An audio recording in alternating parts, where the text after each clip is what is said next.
हाय, उद्या ऑफिसला सुट्टी आहे याचा आनंद मला एक नेक्स्ट लेवलला असतो आणि जी अगोदरची रात्र असते ना माझी पूर्ण आरामाची असते. ऑफिसवरून आल्याच्यानंतर मला खूप भूक लागली होती म्हणून म्हटली जास्त काही खाऊया नको, जरा घरात जो काही स्नॅक्स आहे त्यातले मग पापडी, कुरमुरे, समोसा असं खाल्ला आणि माझ्यातलं आयशला खायचंच असतं. आल्याच्यानंतर घरात जेवढी पण कामं असतात ना ती भरभर आवरून घेते. तोपर्यंत दीपक ऑफिसवरून आला होता, त्याला थोडीशी कॉफी करून दिली आणि लागलीच मी त्यातली सुद्धा थोडीशी पियाली आणि म्हटली चला इतर कामं होत असताना माझा स्वयंपाक देखील झाला पाहिजे. रात्रीची कामं खूप सारी असतात पण ती पटापट आवरली ना, सोबतच स्वयंपाक करत राहिलो ना तर कधी कधी पटकन 2 तासामध्ये आवरून होतात ना कळत नाही. स्टेशनवरून येताना ना पूर्ण अशी भाजी प्लस फुलं, बताशे सगळं आणलं होतं. ते सुद्धा मला गोठवून ठेवायचं होतं म्हणजे सकाळी माझी अजिबात गडबड होणार नव्हती.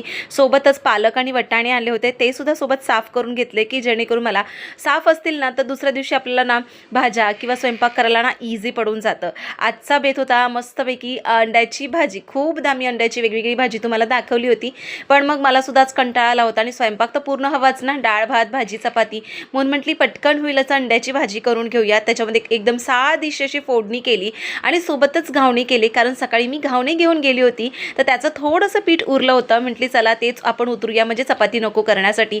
तोपर्यंत इथे माझी फोडणी छान शिजली होती. अंडंसुद्धा कापून त्याच्यामध्ये मी सगळे मसाले ॲड करून कोथिंबीर करून मी छान अशी वाफेवर ठेवली होती. तोपर्यंत आयशकडे बघते तर त्याचं सुद्धा ड्रॉइंग झालं होतं, त्याला खाऊ केलं होतं आणि मी सुद्धा पेटपूजा छान करून घेतली होती. आता हे सगळं आवरून झाल्याच्या नंतर घरातलं किचन हा सगळ्यात मोठा टास्क असतो, तो सुद्धा आवरून घेतला होता आणि मस्त अशी छान रिलॅक्स झाली. सो असा होता व्लॉग. आवडला तर फॉलो करा. बाय.